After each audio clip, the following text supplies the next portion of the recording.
She was about to leave, designer heels already turning toward the restaurant door, when she saw the mud-streaked man stumbling through the entrance, desperation etched across a face that made her breath catch. Somewhere beneath the grime and exhaustion was a ghost from her past. The quiet boy who used to watch her from across crowded hallways, never speaking, always hoping. Victoria Chen didn't do second chances. She stood in the center of Lumiere, the city's most exclusive French restaurant, checking her watch for the third time in 5 minutes. 7:47 p.m. Her blind date was 17 minutes late, and her patience, already worn thin by a 12-hour day of board meetings and hostile takeovers, had evaporated somewhere around the 15-minute mark. The maitre d' hovered nearby, his expression carefully neutral, though Victoria caught the flicker of pity in his eyes. She hated pity. She'd built Chen Industries from her father's failing textile company into a tech empire worth $2.3 billion. She didn't need pity. She needed punctuality, respect, and someone who understood that her time was worth more per minute than most people earned in a day. "Miss Chen, perhaps I could seat you. A glass of champagne while you wait?" The maitre d's voice was silk over steel, the practiced smoothness of someone who dealt with the city's elite daily. "No." Victoria's response was clipped, final. Her phone buzzed, another email from her VP of operations. She ignored it. "If he's not here in 3 minutes, I'm leaving." She shouldn't have agreed to this in the first place. Blind dates were for people with hope, with time to waste on strangers who existed only as carefully curated profiles on apps designed to monetize loneliness. But her younger sister Emma had been relentless, practically begging Victoria to just try, just once, to let someone pass the fortress she'd built around herself. "He's different, Vic," Emma had promised, her eyes bright with the naive optimism of someone who still believed in fairy tales. "He's a single dad, runs a small construction company, real, genuine, not another tech bro looking for a trophy wife for your money." Victoria almost laughed. Everyone wanted something from her. Money, connections, validation. The trick was figuring out what they wanted before they took it. The restaurant hummed around her. The gentle clink of crystal, murmured conversations, the occasional burst of laughter from a corner table where old money celebrated new acquisitions. She'd reserved the private alcove near the back, away from prying eyes and phone cameras. The last thing she needed was another gossip column speculating about her love life, or lack thereof. Her reflection stared back at her from the darkened window. 34 years old, flawless makeup, her black hair swept into a sleek chignon, wearing a midnight blue dress that cost more than most people's monthly rent. She looked exactly like what she was: untouchable, impenetrable, in control. But under the armor, in a place she rarely acknowledged, was the girl who used to sketch wedding dresses in the margins of her AP calculus homework. The girl who believed that success and love could coexist, that being brilliant and ambitious didn't mean being alone. That girl had died somewhere during her 3rd year at Stanford, buried beneath venture capital pitches and hostile board members who thought a 23-year-old woman couldn't possibly know how to run a company. She'd proven them wrong, but the cost had been everything soft, everything vulnerable. Her watch showed 7:49 p.m. That's it. She grabbed her clutch, her heels clicking sharply against the marble floor as she turned toward the exit. 14 miles across the city, Daniel Morrison was having the worst day of his life. It had started at 6 a.m. when Daniel had no idea that Lily, 7 years old, gap-toothed, and convinced that every day was an adventure, had announced that today was superhero day at school, and she needed a costume. Immediately. "Buddy, we talked about this," Daniel had said, already running late for a job site inspection. "You have to tell me these things the night before." "But Daddy, you're always home at night. You can make anything." Lily's logic was irrefutable, in the way only a 7-year-old's could be. So Daniel had spent 45 minutes fashioning a cape from an old red curtain and crafting a mask from construction paper, making Lily promise that she'd remember to tell him about school projects ahead of time. She'd kissed his cheek, said, "You're the best daddy in the whole world," and just like that, he'd forgiven her. The job site had been a disaster. The foundation pour for the Henderson renovation had been scheduled for 2 p.m., but the concrete truck had broken down and the backup supplier couldn't deliver until 4:30 p.m. Daniel had spent 2 hours on the phone with suppliers, engineers, and one very angry client who didn't understand why things couldn't just magically work out. He understood. He'd built Morrison Construction from nothing after his wife Sarah had died 3 years ago, leaving him with a toddler, a mountain of medical debt, and a half-finished contractor's license. Every job mattered. Every deadline was sacred. Every client relationship was the difference between keeping the lights on and losing everything. By 5 p.m., when the concrete finally started flowing, Daniel was covered in dust, sweat, and the particular grime that came from manually clearing drainage pipes because his newest hire had called in sick again. By 6:30 p.m., he remembered the date. No. He'd stared at his phone, at Emma's text from 3 days ago confirming 7:30 at Lumiere, and felt his stomach drop. He looked down at himself, work boots caked in mud, jeans torn at the knee, his t-shirt advertising a hardware store that had closed 5 years ago. Lumiere, where reservations took 3 months and the sommelier probably earned more than Daniel's quarterly revenue. He called Emma, frantic. "I can't do this. Cancel it, please." "Daniel Morrison, don't you dare." Emma's voice was fierce. "My sister needs this. You need this. You're going, even if you show up looking like you crawled out of a construction site." "I literally did crawl out of a construction site." "Then crawl faster.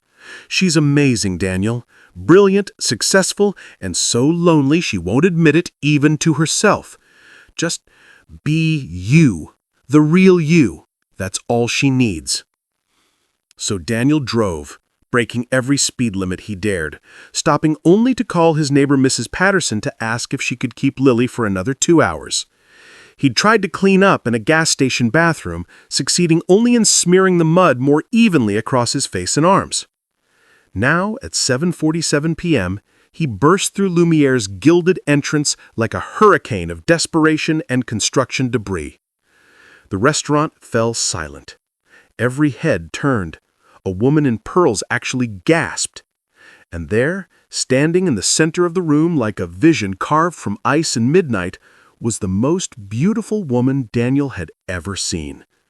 No, not just beautiful. Familiar. His breath caught, his heart stuttering in recognition, even as his mind struggled to connect the dots between past and present. Victoria Chen! The Victoria Chen he'd worshipped from afar in high school. The brilliant, untouchable girl who'd sat 3 rows ahead in AP Physics, who'd won every academic award, who'd smiled at him exactly once when he'd held the door for her junior year, and he'd carried that smile like a talisman for months. She was looking at him now, her expression shifting from irritation to shock to something he couldn't quite read. And Daniel, covered in mud and 17 minutes late to the most important date of his life, did the only thing he could do. He walked toward her. Have you ever shown up to something important completely unprepared? What happened? Drop your story in the comments below. I'd love to hear about your most embarrassing moments. Victoria's world narrowed to a single point, the man stumbling toward her, leaving muddy footprints across Lumiere's pristine marble floor. For a moment, she couldn't breathe. The maitre d' moved to intercept him, but Victoria raised one hand, a gesture that froze everyone in place. Her eyes were locked on the stranger, who wasn't a stranger at all, tracing the lines of a face she'd almost forgotten, but somehow remembered perfectly. Danny Morrison? The name escaped her lips before she could stop it, before her CEO armor could slam back into place. He froze mid-step, his hazel eyes, God, she remembered those eyes, always watching her from across the library, across the cafeteria, across the crowded hallways of Jefferson High, widening in recognition. Vicky Chen! His voice cracked slightly, the same way it used to when Mrs. Patterson called on him in class. You're my blind date? The restaurant remained suspended in shocked silence. A waiter had stopped mid-pour. The couple at table 7 were openly staring. The pianist had actually paused, his hands hovering over the keys. Victoria felt something crack in her chest, something she'd kept locked and frozen for years. Danny Morrison. The gangly, brilliant boy with tape on his glasses and equations scribbled on his forearms. The boy who used to leave notes in her locker. Not love notes, never that bold, but solutions to extra credit problems they'd been assigned, always signed with just a small DM and a hand-drawn smiley face. She'd saved every one, pressed between the pages of her physics textbook, though she'd never told a soul. The boy who'd watched her accept the valedictorian award with something like wonder in his eyes, who'd clapped the loudest when she'd announced her acceptance to Stanford, and who'd disappeared the day after graduation and she'd never seen again. Until now. Daniel looked down at himself, at the mud caking his work boots, the grime streaking his forearms, the torn knee of his jeans. A flush crept up his neck. I am so sorry. There was a concrete pour, and the truck broke down, and I had to manually clear the drainage system, and I didn't have time to... You're a construction worker. It wasn't a question. Victoria's mind was already calculating, comparing the boy she remembered, top of their class, full scholarship to MIT, destined for engineering greatness, with the mud-covered man standing before her. Construction company owner, Daniel corrected with a flash of pride that reminded her so viscerally of the 17-year-old who defended his thesis on sustainable building materials to a panel of dismissive teachers. Morrison Construction. Small operation, but we're... He stopped, swallowed hard.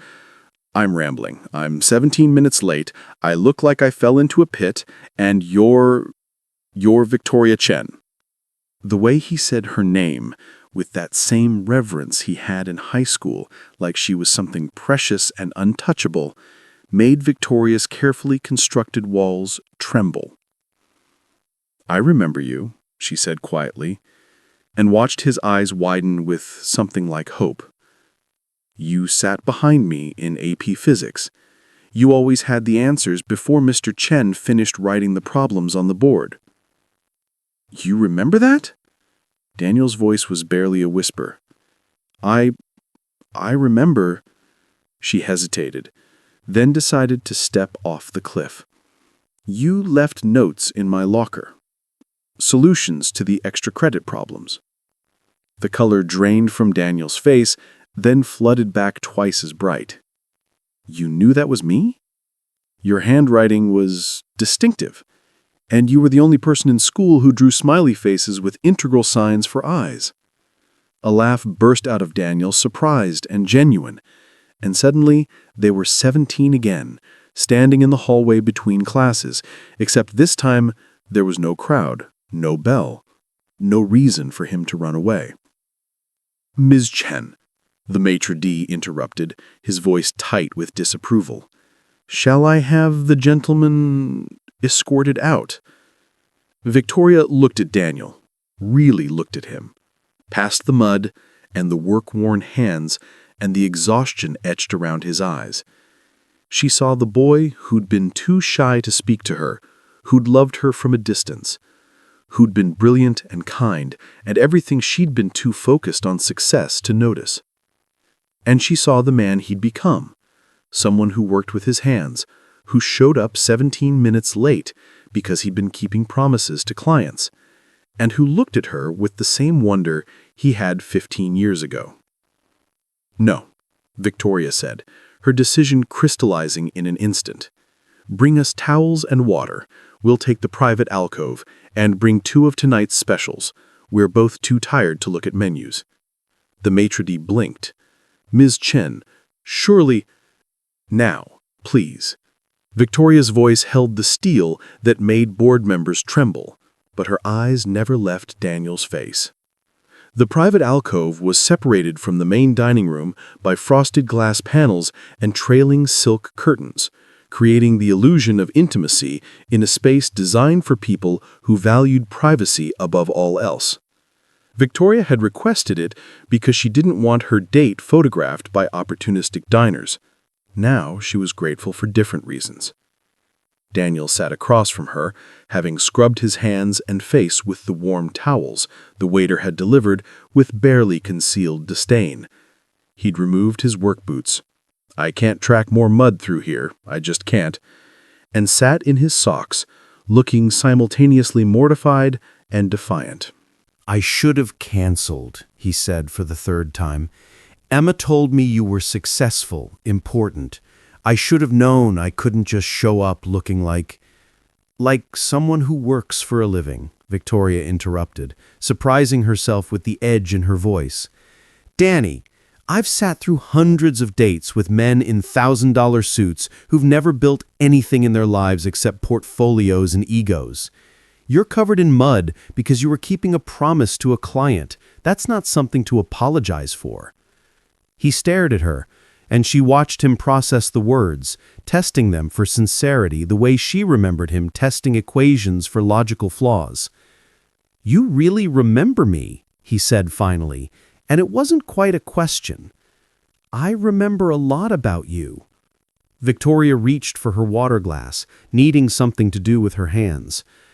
"I remember you won the state science fair with a project on sustainable concrete mixtures.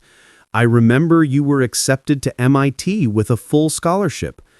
I remember—" She paused, deciding how much to reveal. "I remember wondering why you never talked to me. We were in 6 classes together senior year, and you said maybe 20 words to me total." Danny's laugh was hollow. "You're asking why the nerd with tape on his glasses and a calculator watch didn't talk to the most brilliant, beautiful, terrifyingly perfect girl in school? I wasn't perfect. You were to me." The words fell between them like stones in still water, creating ripples Victoria could feel in her chest. Victoria, you were everything. You won every award, aced every test, got into Stanford's engineering program when they only accepted 20 students that year. And I was the kid whose dad drank away our rent money, whose mom worked 3 jobs just to keep us fed, who wore the same 5 out shirts all year because we couldn't afford more." Victoria's breath caught. She hadn't known.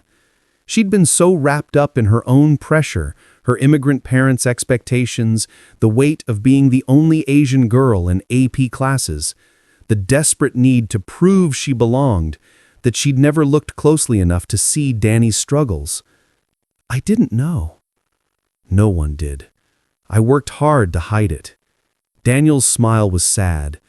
"But I knew that even if I gathered up every ounce of courage I had, even if I walked up to you and asked you out, what could I offer you?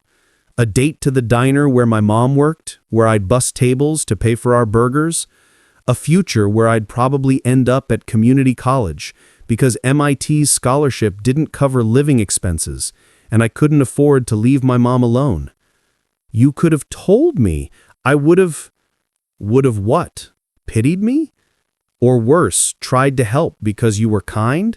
Not because you—" He stopped, looked away. "It doesn't matter now. That was 15 years ago." "Then what happened?" Victoria leaned forward, drawn by the mystery of the boy who vanished. "You had MIT. That scholarship was—" "My mom had a stroke 2 weeks before graduation. Massive. She survived, but she needed constant care. I deferred MIT for a year, then another year, and then it was just gone. The scholarship went to someone else. I stayed, worked construction to pay for her care, and got my contractor's license through night school." The waiter arrived with their food, delicate arrangements of scallops and microgreens that looked like edible art. Daniel stared at his plate as if it might bite him. "I have no idea which fork to use," he admitted, And Victoria laughed, actually laughed, for the first time in months. "Neither do I half the time," she confessed. "I just watch what everyone else does and fake it." Their eyes met, and something shifted. The awkwardness didn't disappear entirely, but it softened, became something they could share rather than something that divided them. "Your mom," Victoria said gently, "is she?" "She passed away 4 years ago, peacefully." Daniel's smile was genuine this time, touched with memory rather than pain. She got to meet her granddaughter. That mattered to her. "Granddaughter?" "Lily. She's 7. He pulled out his phone, and Victoria watched his entire face transform as he showed her the lock screen, a little girl with wild curls and a gap-toothed grin, wearing what appeared to be a homemade superhero cape. Victoria looked at the photo, at the obvious love and how Daniel held the phone, and felt something warm unfurl in her chest. "Where's her mother?" "Sarah died 3 years ago. Cancer. She was an elementary school teacher. Kind, patient, everything I wasn't. She knew about you, actually." Victoria's head snapped up. "What?" "I told her once, early in our relationship, about the girl I never had the courage to talk to, who I thought about sometimes, who I wondered what happened to." Daniel's smile was rueful. "Sarah said if I ever got a second chance, I better not waste it. She was like that, generous even with my past." Have you ever reconnected with someone from your past and discovered they were completely different than you remembered? Share your reunion stories below. They talked through dinner, then dessert, then coffee, until the restaurant staff began giving pointed looks at their watches and the last of the other diners had filtered out into the night. Victoria learned that Daniel had built Morrison Construction from a single pickup truck and a toolbox, taking on small repair jobs until he'd earned enough reputation to bid on renovations. She learned that he read Lily 3 books every night, without fail, that he coached her soccer team despite knowing nothing about soccer, that he'd taught himself architectural design software through YouTube videos because he couldn't afford classes. Daniel learned that Victoria had taken over her father's dying textile company at 23 and pivoted it into tech manufacturing, that she worked 16-hour days and couldn't remember the last time she'd taken a vacation, that she owned a penthouse apartment she barely lived in because she usually fell asleep at her office desk. "That's not sustainable," Daniel said, with the blunt honesty she remembered from high school, when he'd been the only person willing to tell Mr. Chen that his equation was wrong. Says the man who showed up to a date straight from a construction site. "Fair point," Daniel grinned, and Victoria's heart did something complicated in her chest. "But I have Lily. She makes sure I come home, eat real food, remember that there's a world outside of work. Who makes sure you do that?" The question landed harder than he'd probably intended. Victoria looked down at her hands, manicured, elegant, empty. "I have employees, board members, a sister who worries, but no one who—" She trailed off, unable to finish the sentence. "No one who makes you remember you're human, not just a CEO." Daniel's voice was gentle. "I get it. After Sarah died, I threw myself into work. If I was busy enough, exhausted enough, I didn't have to feel anything. Lily saved me from that. She'd crawl into my lap while I was doing invoices and demand a story, or drag me outside to look at bugs, or just exist in a way that required me to be present." I felt tears prick my eyes, not from sadness, but from recognition. I built walls. After Stanford, after the first few companies tried to steal my ideas or buy me out for pennies, after enough men pretended to love me but really loved my money, I decided it was easier to be alone. Easier, maybe, but better? Daniel reached across the table, his hand stopping just short of hers, not touching, but close enough that he could feel the warmth of his skin. Victoria, can I ask you something?" "Yes." Why did you keep my notes? The ones I left in your locker? Victoria's breath caught. She hadn't expected him to circle back to that, to the one confession she'd let slip earlier.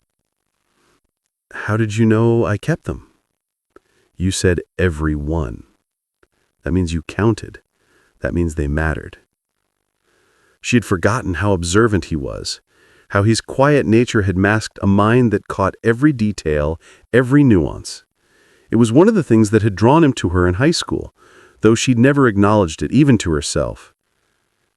I kept them, Victoria said slowly, because they were the only things in my life that felt uncomplicated. Everyone wanted something from me. My parents wanted perfection. Teachers wanted me to represent the school. Other students wanted help with homework or notes, or for me to throw competitions so they could win. But your notes were just kind. You solved the problems because you could, and you shared them because you thought it might help, and you never asked for anything in return. I wanted to ask for something. Every time I walked past your locker, I'd tell myself this was the day I'd wait for you, talk to you, ask you to study together, or get coffee, or just exist in the same space. But I'd see you, always surrounded by people, always perfect, always unreachable, and I'd lose my nerve. I wasn't unreachable, Danny. So lonely. Everyone saw the grades, the awards, the future CEO. No one saw the girl who ate lunch in the library because she didn't know how to make small talk, who practiced smiling in the mirror because her face felt frozen, who sometimes cried in her car after school because the weight of everyone's expectations felt like drowning.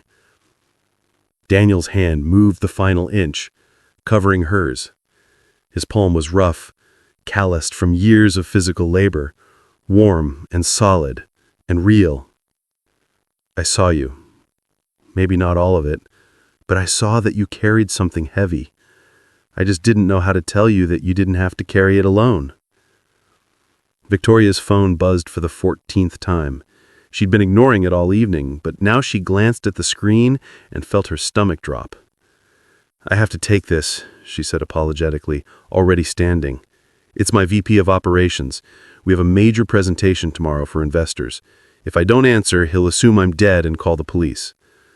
Daniel nodded, understanding in his eyes, and Victoria stepped out of the alcove with her phone pressed to her ear. Richard, this better be critical. Victoria, thank God, the Nakamura contract fell through. Their legal team found a clause issue and they're threatening to pull out of the entire deal unless we renegotiate by tomorrow morning. Victoria's mind shifted instantly into business mode, the warm bubble of the evening popping like soap. Send me the contract. I'll review it tonight and have revisions by 6 a.m. Tonight? Victoria, it's almost 11. 6 a.m., Richard. Set up a call with their legal team at 7 a.m. sharp. She ended the call and stood in the corridor outside the alcove, feeling the familiar weight settle back onto her shoulders. Through the frosted glass, she could see Daniel's silhouette. He was looking at his own phone now, probably checking on Lily, making sure his daughter was safe and happy with the neighbor. 2 different worlds, 2 different lives. She could walk away now, make an excuse, thank him for a lovely evening, return to her penthouse apartment and her contracts and her carefully controlled existence. It would be easy. Safe. But as she watched Daniel through the glass, this man who'd loved her from a distance for years, who'd sacrificed his dreams for his mother, who's building a life out of concrete and determination and love for a daughter who needed him, Victoria realized she was tired of safe. She walked back into the alcove. I have to work tonight, she said bluntly. Major contract issue. I need to review about 200 pages of legal documents and draft revisions by 6 a.m. Tonight? Victoria, it's almost 11. 6 a.m., Richard. Set up a call with their legal team at 7 a.m. sharp. He blinked. What? Come with me, to my office. Victoria was speaking before she'd fully thought it through, but the words felt right. You probably have work to do too, invoices, scheduling, something. We can work together, like study partners.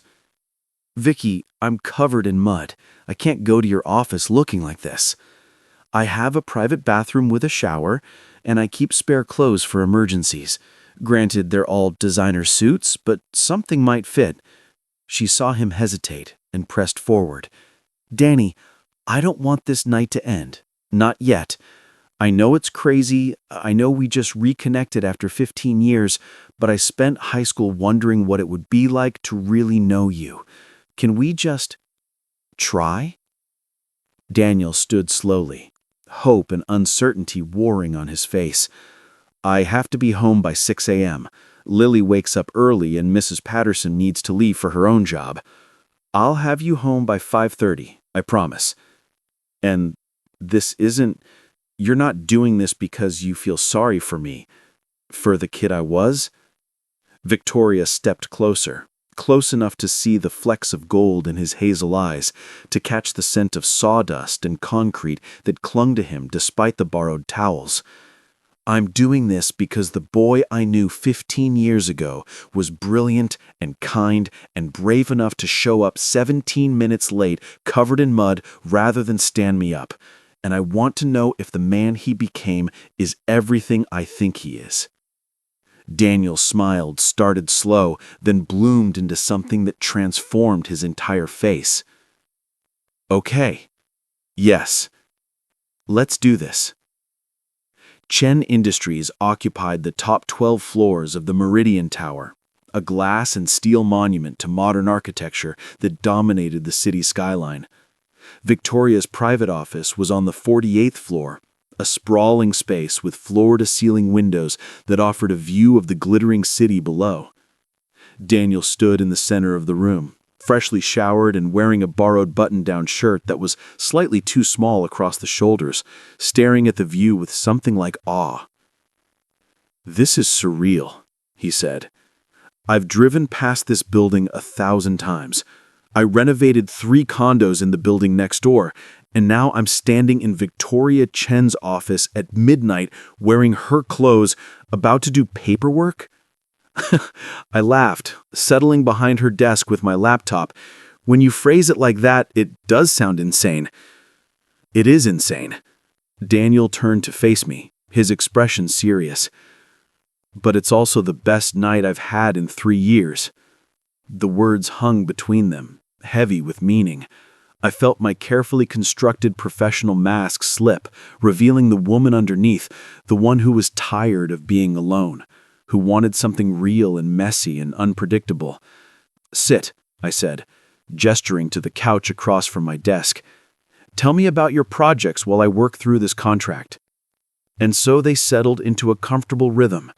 I reviewed legal clauses and drafted revisions, occasionally reading passages aloud and asking Daniel's opinion, not because she needed it, but because she learned in high school that he saw problems from angles no one else considered. Daniel worked through his tablet, scheduling subcontractors and responding to client emails, occasionally looking up to tell me about a particularly complicated renovation or ask me her advice on a business decision. "I'm bidding on a major project," he admitted, around 2 a.m., when we'd both taken a break to raid my secret stash of expensive coffee. "A complete renovation of the old West Side Community Center. It's 10 times bigger than anything I've done before, and the contract is complicated. I'm not sure I can handle it alone, but if I don't take risks, Morrison Construction stays small forever." "Do you have the capital?" I asked, my mind already analyzing the problem. "Barely. I'd have to take out a significant loan. And if anything goes wrong, if materials cost more than projected, if the timeline slips, I could lose everything, including my ability to provide for Lily. But if it succeeds, then I hire more people, take on bigger projects, maybe even expand into commercial construction." Daniel's eyes lit up as he described the possibility. I could build something real, something that lasts. I recognized the hunger in his voice, the same hunger that had driven me to take insane risks, to bet everything on ideas that board members called foolish. It was the hunger of someone who knew they were capable of more and couldn't settle for less. Take the risk, I said firmly. You're brilliant, Danny. You always were. And you've proven you can build something from nothing. This is just the next step. Easy for you to say. You're worth billions. I'm worth billions because I took risks that terrified me. My first major contract was for tech components I wasn't sure I could deliver. If I had failed, I would have lost everything. My father's company, my reputation, my future. But I knew that playing it safe meant dying slowly. So I bet everything, worked 20-hour days for 3 months straight, and delivered. That contract led to the next, and everything I've built. He was quiet for a long moment. Sarah used to say I was too cautious, that I'd spent so many years protecting my mom and then protecting Lily that I'd forgotten how to protect my dreams. Sarah sounds like she was wise. She was. His smile was bittersweet. She'd like you, I think. You're both terrifying in your own ways. I'm terrifying?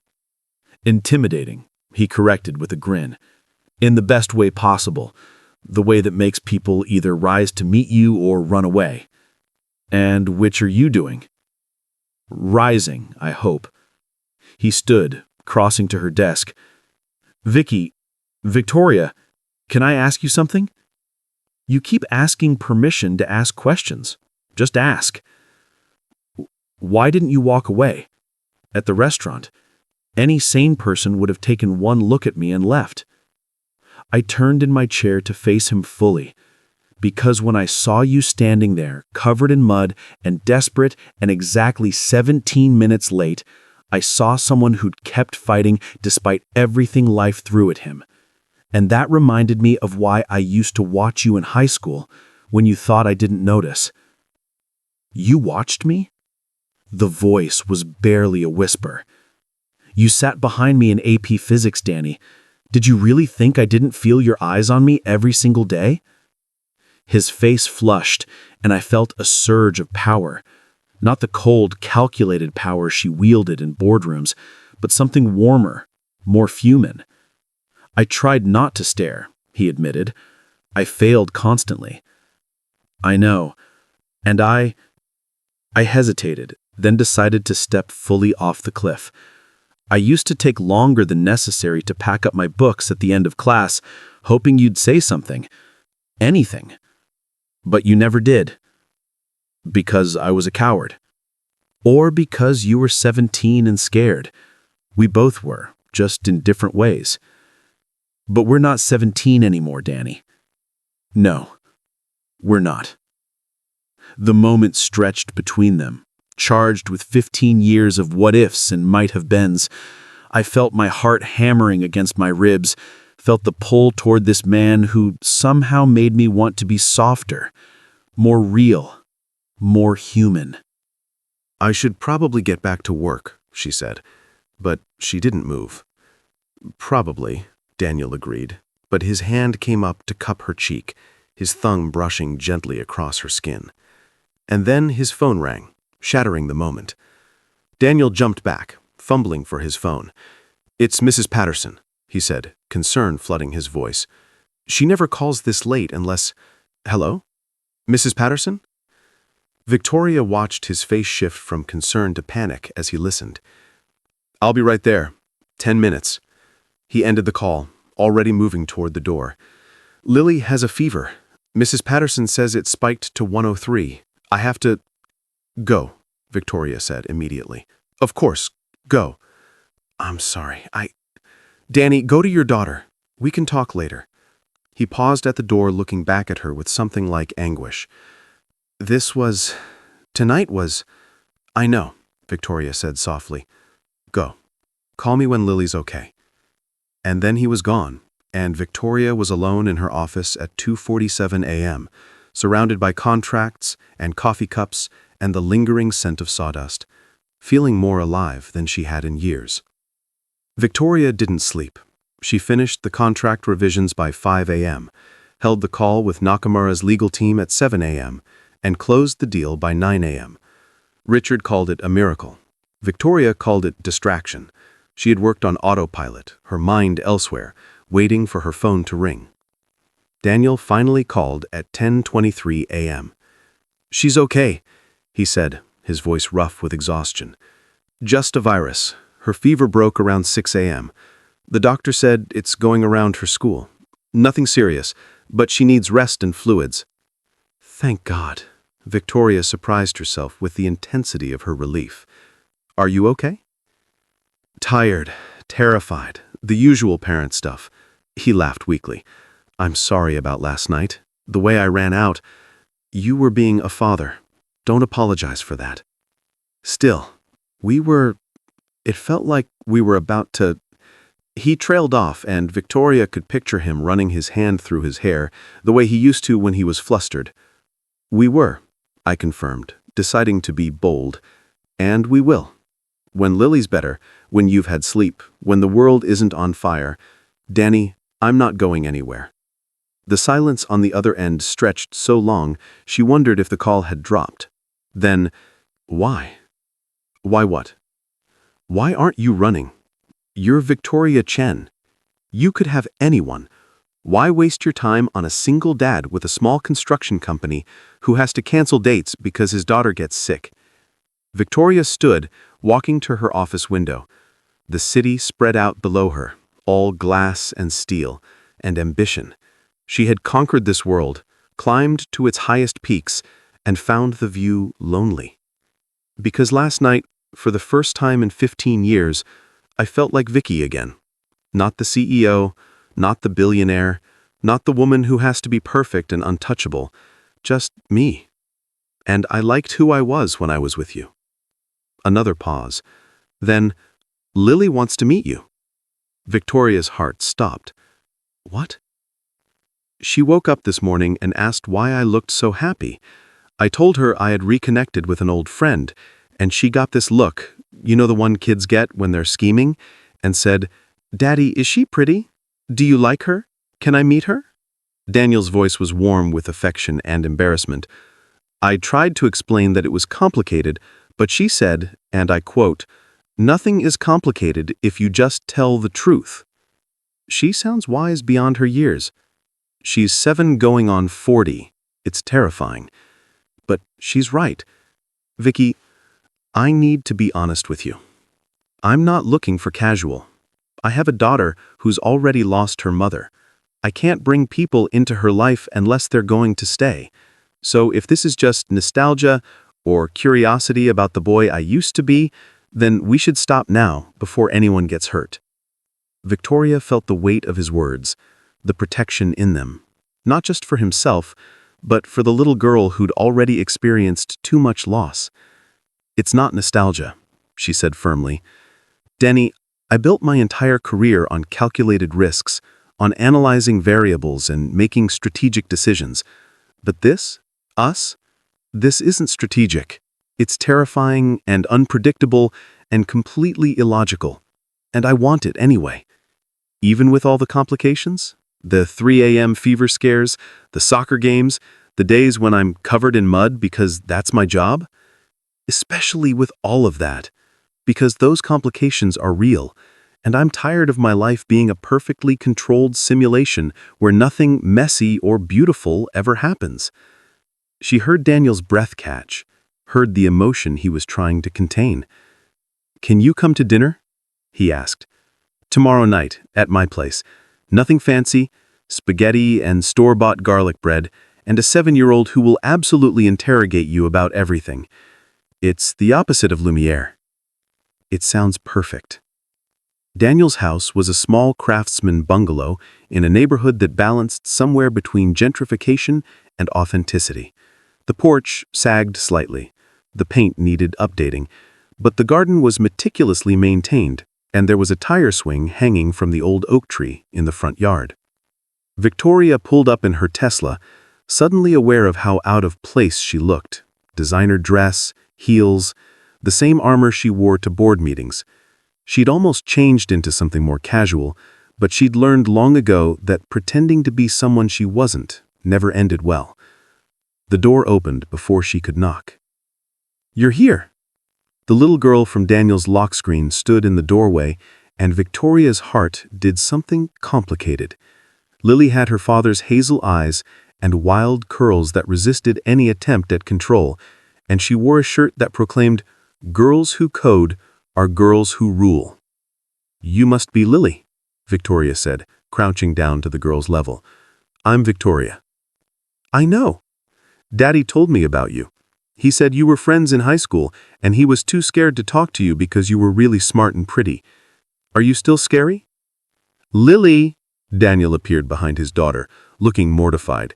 He'd changed into clean jeans and a button-down shirt, his hair still damp from a shower. "We talked about this. What did I say about being subtle?" "You said be polite. I am being polite. I didn't ask if she's rich, even though Tommy's mom said she's a billionaire." She turned back to Victoria. "Are you a billionaire?" Victoria laughed, genuinely laughed, in a way that made her realize how rarely she did that anymore. "I am. Is that okay?" Lily considered this seriously. "Only if you're nice. Daddy says money doesn't matter if you're mean." "Your daddy is very wise." I know. He's the best daddy in the whole world. Lily grabbed Victoria's hand, pulling her inside. "Come on. I made you a welcome card." The house was small but warm, filled with evidence of life actually being lived. Lily's drawings covering the refrigerator, work boots by the door, textbooks and tablets stacked on the coffee table alongside picture books and toy dinosaurs. It was chaos and love and everything Victoria's sterile penthouse wasn't. Lily's welcome card was elaborate. Glitter, stickers, and a drawing of 3 stick figures labeled Daddy, Me, and Victoria with a K. In the drawing, all 3 figures were holding hands and smiling. "I might have spelled your name wrong," Lily admitted, "but Daddy said you wouldn't mind, because you're nice." Victoria felt her throat tighten. "It's perfect," she managed. "Can I keep it?" "Really?" Lily's face lit up. "Daddy, she wants to keep my card." I know. He's the best daddy in the whole world. Lily grabbed Victoria's hand, pulling her inside. "Come on, I made you a welcome card." The house was small but warm, filled with evidence of life actually being lived. Lily's drawings covering the refrigerator, work boots by the door, textbooks and tablets stacked on the coffee table, alongside picture books and toy dinosaurs. It was chaos and love, and everything Victoria's sterile penthouse wasn't. Lily's welcome card was elaborate, glitter, stickers, and a drawing of 3 stick figures labeled Daddy, Me, and Victoria with a K. In the drawing, all 3 figures were holding hands and smiling. "I might have spelled your name wrong," Lily admitted, "but Daddy said you wouldn't mind because you're nice." Victoria felt her throat tighten. "It's perfect," she managed. "Can I keep it?" "Really?" Lily's face lit up. "Daddy, she wants to keep my card." "I heard, buddy." Daniel's voice was warm, but his eyes, when they met Victoria's, held a question. "Are you sure about this?" Victoria answered by carefully folding the card and placing it in her purse. "Yes, I'm sure." Dinner was chaotic perfection. Lily talked nonstop, bouncing between topics with the dizzying speed of a 7-year-old, her favorite dinosaur, Ankylosaurus, her best friend Maya, who could burp the alphabet, her upcoming school project on ocean animals, why she thought her daddy should get a dog, even though he said they didn't have time. "Maybe Miss Victoria could help you convince you," Lily suggested, shooting Victoria a conspiratorial look that was so like Daniel's high school expressions that Victoria nearly choked on her spaghetti. "Chen Morrison?" Victoria raised an eyebrow. "It's her middle name," Daniel explained, and suddenly looked vulnerable. "After you. After Sarah knew the story, knew about the girl I never forgot, and when Lily was born, she suggested it. Said everyone should carry the name of someone who inspired them to be better." The room went very still. Even Lily seemed to sense the weight of the moment, watching both adults with wide eyes. "Sarah sounds like she was an extraordinary person," Victoria said softly. She was. She was kind and patient, and she loved Lily more than anything. But she also knew she was sick, knew she might not have much time, and she made me promise something before she died. Danny, you don't have to. She made me promise not to close myself off, not to use being a single parent as an excuse to hide from life. His eyes met Victoria's across the table, and she saw years of grief and guilt and hope warring in them. Victoria felt tears sliding down her cheeks and didn't bother to wipe them away. Are you sad? Lily's small voice cut through the emotion. Did Daddy say something wrong? No, sweetheart. Victoria reached across the table, taking Lily's hand. I'm crying because your daddy is very brave, and your mama was very wise, and you're very special. Oh, Lily processed this. Daddy cries sometimes too, usually when he looks at pictures of mama or when I do something she used to do. He says it's okay to be sad and happy at the same time. Your daddy is right about a lot of things. After dinner, Lily insisted on showing Victoria her room, an explosion of books, toys, and half-finished art projects that somehow made perfect sense in its chaos. On the nightstand was a photo, Daniel, much younger, holding a baby, standing next to a beautiful woman with kind eyes and a gentle smile. That's Mama, Lily said, following Victoria's gaze. I don't remember her much because I was really little, but Daddy tells me stories every night so I won't forget. Victoria felt her heart break and mend simultaneously. What's your favorite story? The one about how they met. Mama was teaching a class about art at the community center, and Daddy came in covered in paint because he was renovating the building. She thought he was there for the class and made him sit down and paint, and he was too embarrassed to tell her the truth. So he painted the worst painting ever, and she said it was beautifully honest, and that's when Daddy knew he loved her. The story was so perfectly Daniel, awkward, sincere, stumbling into love sideways, that Victoria had to smile through her tears. That's a beautiful story. I know, and Daddy says everyone gets different love stories, and they're all special in their own way. You look up at Victoria with those knowing hazel eyes. What's your love story going to be? Before Victoria could answer, Daniel appeared in the doorway. All right, buddy, it's bedtime. Say goodnight to Victoria. But I'm not tired. You're never tired at bedtime. That's part of being 7. Daniel's voice was firm, but loving. Come on, teeth, pajamas, then I'll read you a story. Will Miss Victoria still be here when I wake up? The question hung in the air, innocent but loaded with hope. Victoria saw Daniel tense, saw him preparing to deflect, to protect his daughter from disappointment. I will if your daddy wants me to be, Victoria said carefully. Lily turned to Daniel. Do you want her to be here? Daniel looked at Victoria, and in his eyes she saw 15 years of longing, 3 years of grief, and the terrifying hope of someone willing to risk his heart again. Yes, he said simply, I really do. After Lily was tucked in, a process involving 2 stories, 3 glasses of water, and 4 requests for just one more hug, Daniel and Victoria sat on the back porch, watching the sun set over the neighborhood. I'm sorry about dinner, Daniel said. Lily can be intense. She doesn't really understand boundaries or subtlety yet. She's perfect, Victoria said firmly. Danny, she's everything good about you. Curious, honest, brave enough to say exactly what she's thinking. That's what terrifies me. Daniel turned to face her, his expression serious. Vicky, I need you to understand what you're signing up for if we do this. I'm not just a guy you're dating. I'm a package deal. Every decision I make with Lily in mind.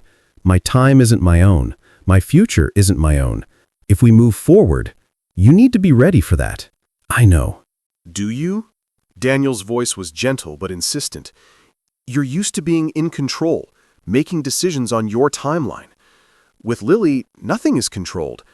Birthday parties and school plays and emergency dentist appointments, days when she's sick and I can't come to dinner, nights when she has nightmares about her mother and needs me more than I need sleep.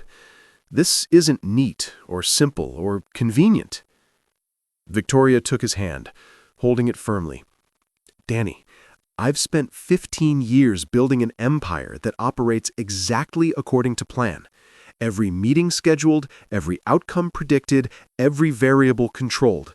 And you want to know what I realized last night, sitting in my office at 3 a.m. while you were home with your feverish daughter? What? That I was lonely, that all my control and planning had given me success, but stolen my life. That I couldn't remember the last time someone needed me. Not my skills or my money or my connections, but me, the messy, imperfect human me. She squeezed his hand. You're right that dating you is complicated, but complicated means real. Complicated means I matter because of who I am, not what I can provide. And I've been starving for that. Daniel was quiet for a long moment, his thumb tracing circles on her palm. I don't want you to give up your career. I know it matters to you. I'm not planning to, but maybe I can give up working 80-hour weeks when 60 would do. Maybe I can have both, success and a life. Sarah was right. You deserve happiness, but so do I. What about your world? The galas, the business dinners, the society events where everyone is worth 9 figures and speaks 3 languages. Victoria laughed. Danny, I hate those events. I go because it's expected, because it's part of the role. But given the choice between a charity gala where I make small talk with people who bore me and a Tuesday night dinner with you and Lily where I learn about ankylosaurus and the proper way to twirl spaghetti, I choose Tuesday.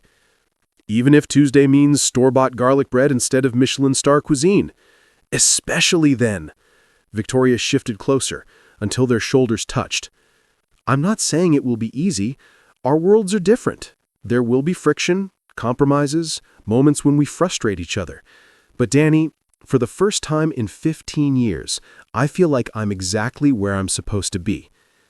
Daniel turned to her, his face inches from hers, his eyes searching. Vicky Chen, are you saying you want to be with me? Construction worker? Single dad? The guy who couldn't afford to take you to prom? I'm saying I want to be with Daniel Morrison, the brilliant man who sacrificed MIT for his mother, who built a business from nothing, who was raising an incredible daughter, who showed up 17 minutes late covered in mud and somehow made it the best night of my life. And Lily? You're really okay with... I'm terrified of Lily. I have no idea how to be a parental figure. I'll probably say the wrong thing and mess up constantly, but I want to try. She deserves people in her life who want to try. Daniel's hand came up to cup her face, and Victoria leaned into the touch, feeling something inside her unfold, something that had been tightly closed for years. I never stopped thinking about you, he whispered. 15 years. And I never completely let go of the girl who kept my notes, who smiled at me once and made me believe in magic. Then don't let go now, Victoria whispered back.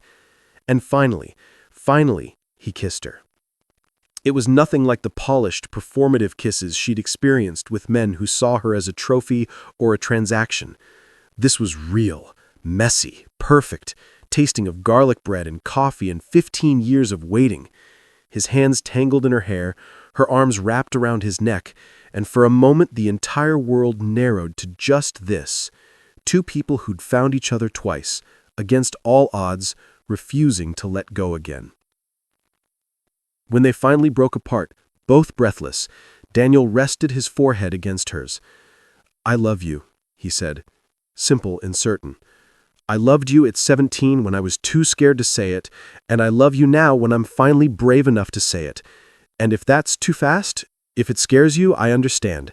But Sarah taught me that life is too short to hide from the truth. Victoria felt tears streaming down her face again, but these were tears of joy, of relief, of coming home to a place she didn't know she'd been searching for. I love you too, she said. And yes, it's terrifying. But terrifying means alive, and I've been half dead for too long. From inside the house, they heard a small voice. Daddy, I can't sleep. Can I have another story? Daniel laughed, pressing one more quick kiss to Victoria's lips. Welcome to my world. Are you sure you're ready for this? Victoria stood, smoothing her dress, feeling more certain than she had about any business deal or investment strategy. Absolutely. Let's go read our daughter a story. The word ours slipped out naturally, and neither of them corrected it. 6 months later, Victoria stood in the parking lot of Jefferson High School, staring at the brick building that held so many memories. The fall festival was in full swing, booths selling baked goods, kids running with face paint, the marching band playing slightly off-key renditions of pop songs. You're sure about this? Daniel asked, pulling up beside her with Lily in the back seat. His truck was cleaner than usual. He'd actually washed it for the occasion, but there was still a fine layer of sawdust on the dashboard that no amount of cleaning could fully eliminate. "I'm sure," Victoria said, although her heart was hammering. "Emma said half our graduating class would be here. It's time to stop hiding." The past 6 months had been a revelation. Victoria had learned to leave work at 7 instead of midnight. She'd attended Lily's soccer games, all of them, and discovered she had strong opinions about offsides rules. She'd mastered the art of reading bedtime stories with different voices for each character, and learned that nothing in the world felt better than Lily falling asleep against her shoulder, trusting and content. Daniel had learned to accept help, to let Victoria contribute to their lives without feeling like he was losing his independence. He'd taken the risk on the West Side Community Center renovation, with Victoria's advice and a business loan she'd helped him structure, and it had become the project that put Morrison Construction on the map. He now had 5 full-time employees and a waiting list of clients. They had learned to merge their worlds. Victoria attended construction site tours in designer jeans and work boots. Daniel showed up to Chen Industries board dinners in suits Victoria had tailored for him, charming investors with his straightforward honesty and surprising them with his insights on sustainable building practices. But they hadn't told anyone beyond family, hadn't made it official, hadn't faced the world that would inevitably judge their unlikely pairing. "Miss Victoria, look!" Lily pressed her face against the window, pointing at a booth selling caramel apples. "Can we get one? Please." "After we walk around," Daniel said, helping Lily out of the truck. She immediately grabbed both their hands, swinging between them like a bridge. They'd barely made it through the date when Victoria heard the squeal. "Victoria Chen! Oh my God, is that really you?" Jessica Wang, former captain of the debate team, rushed toward them with a group of former classmates in tow. Victoria braced herself, feeling Daniel's hand tighten around hers. "Jessica, it's good to see you." Victoria kept her voice neutral, professional. "We heard you were some big tech CEO now. Emma's been so mysterious about you. Never brings you to reunions." Jessica's eyes slid to Daniel, then to their joined hands, and widened. "Wait, is that Danny Morrison? Oh my God, you two are—" "Together," Victoria finished firmly, pulling Daniel closer. "Yes." The group erupted in chatter. Victoria caught fragments. "The nerd from physics class? I heard she was dating some European prince. Didn't he drop out or something?"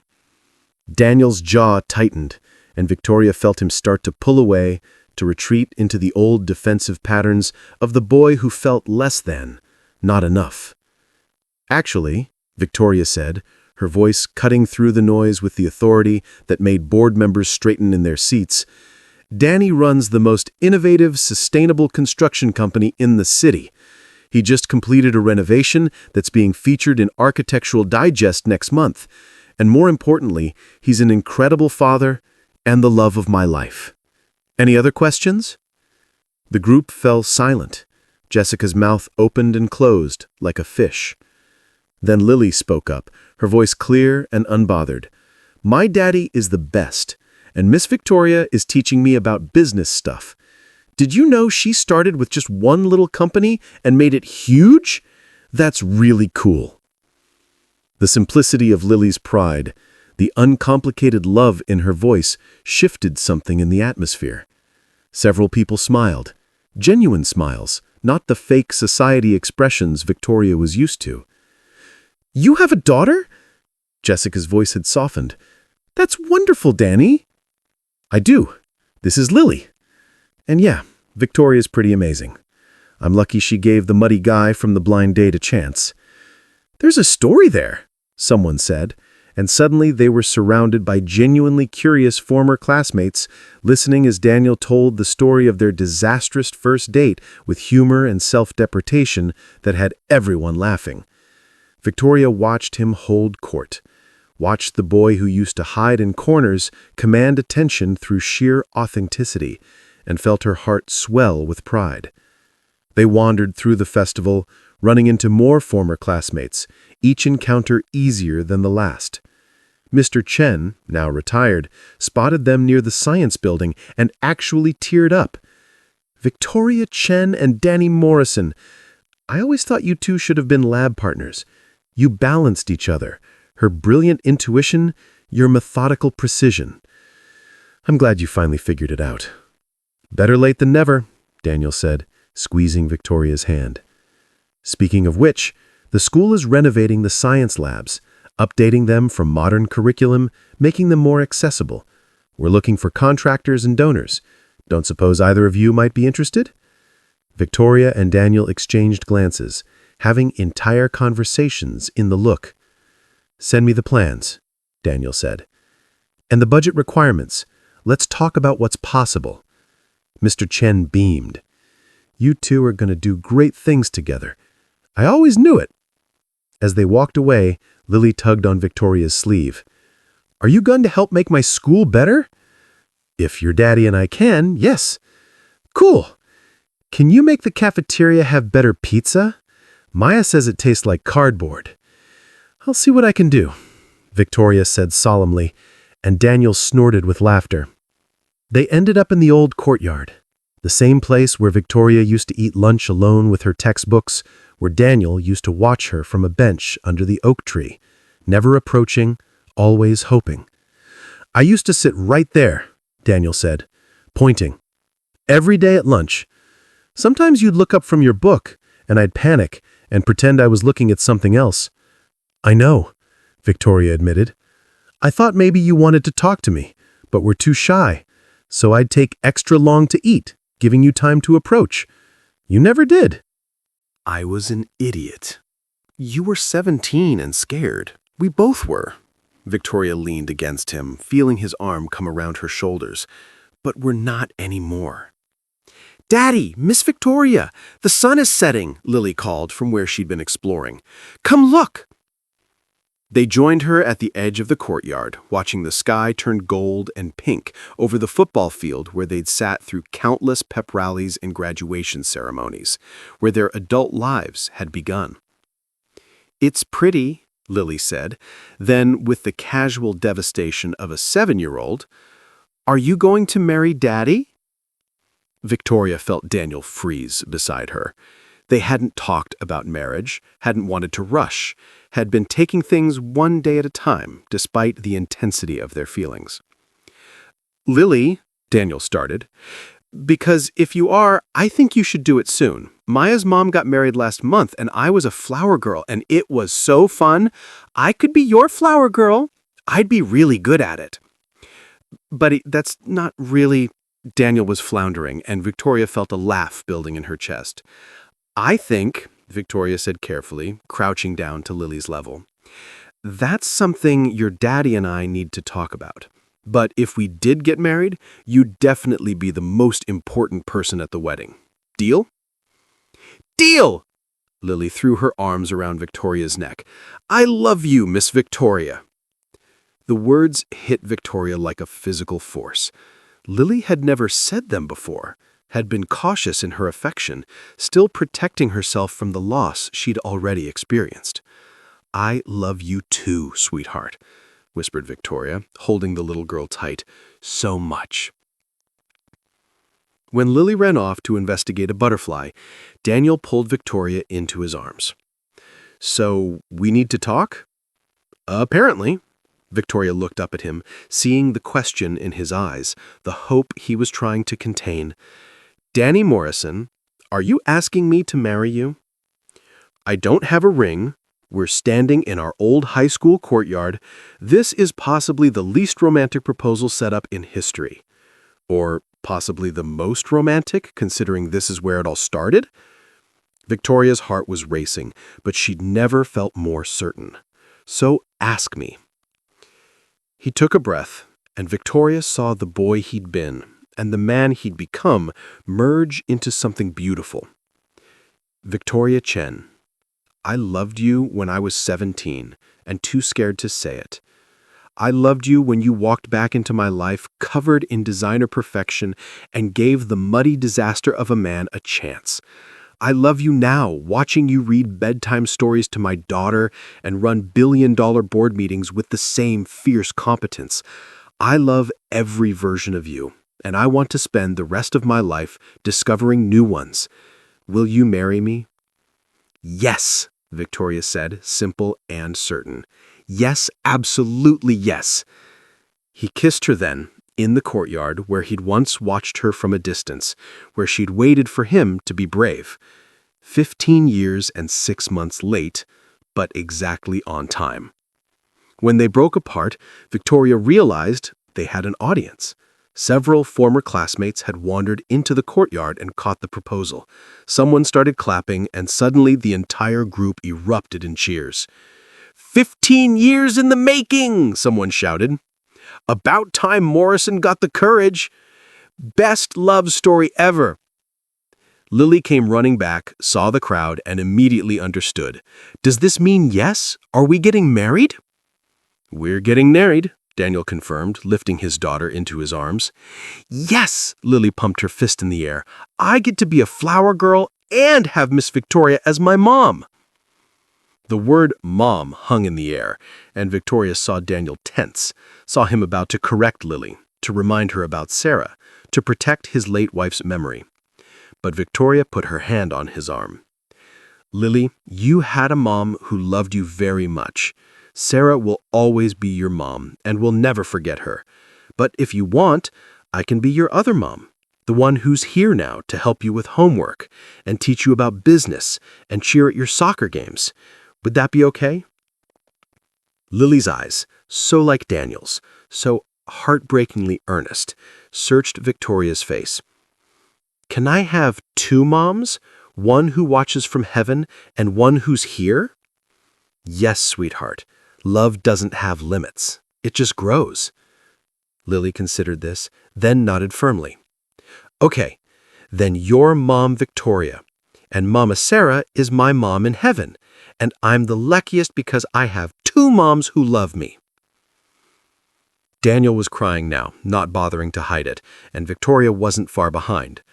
The crowd in the courtyard had gone quiet, witnessing something sacred. That's perfect, Lily, Daniel managed. That's absolutely perfect. 3 months later, Victoria stood in the bridal suite at the West Side Community Center, the very building Daniel had renovated, with its soaring reclaimed wood beams and walls of glass that looked out over the city. Emma was fussing with her dress, an elegant but simple design that Victoria had chosen because it felt like her, not like a costume. I can't believe you're marrying Danny Morrison, Emma said, but her voice was full of joy. When I set up that blind date, I had no idea you two had history. Neither did I. I'd convinced myself I'd imagined how I felt about him in high school, that it was just nostalgia or adolescent fantasy. And now? Now I know it was real. I saw him, Emma. Even when we were kids, I saw who he was underneath the shyness and the taped glasses. I just didn't have the courage to do anything about it. Well, you both have courage now. Emma stepped back, surveying Victoria critically. You're beautiful. He's going to cry. He cries at dog food commercials. He's definitely going to cry at this. A knock at the door, and Lily burst in wearing her flower girl dress, pink tulle over sustainable bamboo fabric, a compromise that perfectly represented their merged values. Mom, Victoria, it's almost time. Daddy is freaking out a little bit. He keeps asking if you're really going to show up. Victoria laughed, pulling Lily into a hug. Tell him yes. I've been waiting 15 years for this. I'm not missing it now. The ceremony was small, just family and close friends, held in the same community center where Sarah had once taught art classes, where Daniel had fallen in love before, where life had taught him that love could exist in multiple forms and honor each without diminishing the others. As Victoria walked down the aisle, past rows of familiar faces from high school, past Daniel's crew from Morrison Construction, past her board members who'd been shocked by the match but won over by Daniel's authenticity. She saw him waiting at the front. He was crying, exactly as predicted, but he was also smiling, his whole face transformed with joy. When she reached him, he took her hands, and she felt the calluses from years of physical labor, the strength that had built something from nothing, the gentleness that had raised a daughter alone. "Hi," he whispered. "Hi yourself," she whispered back. The ceremony was brief but meaningful. They'd written their own vows, promises that acknowledged their past, celebrated their present, and looked forward to their future. "Victoria," Daniel said, his voice strong despite the tears. "I promise to always show up, even when I'm running late and covered in mud. I promise to be brave enough to tell you when I need help, and patient enough to let you teach me about futures markets, even though I'll probably never understand them. I promise to love you fiercely, support you completely, and remind you every single day that you're not just a CEO or a billionaire or a success story. You're Vicky, the girl who kept your notes, who's funny and brilliant and perfectly imperfect. And you're mine." Victoria had to pause to collect herself before responding. "Danny, I promise to remember that success isn't measured in board meetings or profit margins, but in Tuesday night dinners and bedtime stories and the feeling of coming home. I promise to support your dreams as fiercely as you support mine, and to never let fear of messiness keep me from living fully. I promise to love you, the boy you were, the man you are, and whoever you become, for all the days I'm given." When the officiant pronounced them married, Daniel kissed her with the same passion as that first kiss on his back porch, and the room erupted in applause. "Ladies and gentlemen," the officiant announced, "I present to you Mr. Daniel Morrison and Ms. Victoria Chen Morrison." As they walked back down the aisle together, Lily rushed to join them, grabbing both their hands. They walked out as a family, imperfect, unconventional, and absolutely real. 1 year later, Victoria stood in her office, the same office where she'd worked through the night after their first date, but everything had changed. The desk still held her laptop and contracts, but now it also held framed photos. Daniel covered in mud at a job site, grinning at the camera. Lily at her soccer game, mid-kick, determination on her face. The three of them at the beach, laughing as a wave crashed over them. And there, in the place of honor, was a new photo from a week ago, Victoria and Daniel at the groundbreaking ceremony for the Morrison-Chen Center for Sustainable Development, a joint venture between Chen Industries and Morrison Construction that would provide job training, affordable housing, and community resources. "Mom, Victoria! Daddy says dinner's ready!" Lily's voice echoed from Victoria's assistant's desk, where she'd been drawing while Victoria finished up work. Tonight was homemade lasagna, and the sight of him setting out plates with the same care he brought to measuring foundation pours made her heart swell. "Ready?" he asked, and she knew he wasn't just asking about dinner. "Always," she said. They ate together, Lily chattering about her day, Daniel's foot finding Victoria's under the table. The simple domesticity of it more precious than any business deal she'd ever closed. Later, after they'd put Lily to bed, in their house now, the one that bought together with enough room for Daniel's workshop and Victoria's home office and Lily's epic toy collection, they sat on the back porch under the stars. "I've been thinking," Daniel said, pulling Victoria close, "about the notes I used to leave in your locker." "The ones with solutions to extra credit problems and smiley faces?" "Those ones. I was thinking, maybe I should start leaving them again. New ones. Love notes instead of calculus." Victoria unfolded the paper. Inside, in Daniel's distinctive handwriting, "Problem. How do you measure a perfect day?" Solution. Count the moments when you forget to check the time because you are exactly where you belong. Today's count? Infinite. Victoria felt tears prick her eyes. Happy tears, the kind she'd learned were okay to shed. "I love you," she said. "I loved you when we were 17 and too scared to say it. I love you now when we're brave enough to live it.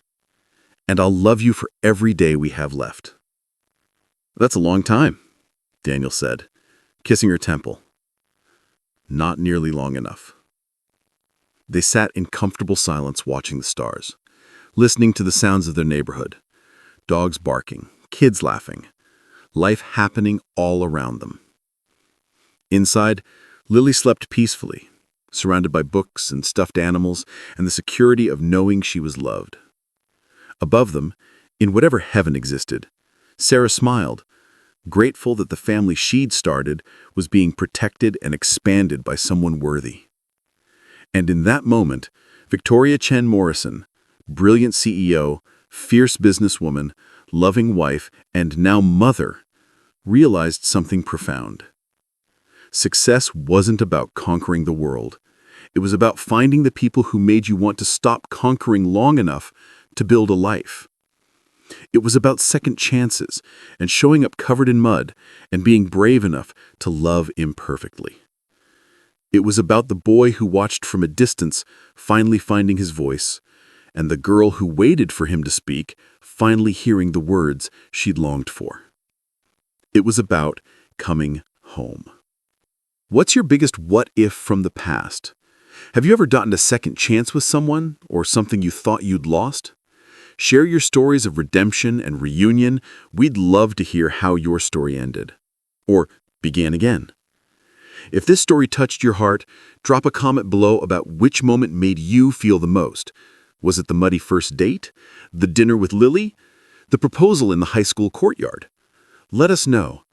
And don't forget to subscribe for more emotional stories that remind us love always finds a way.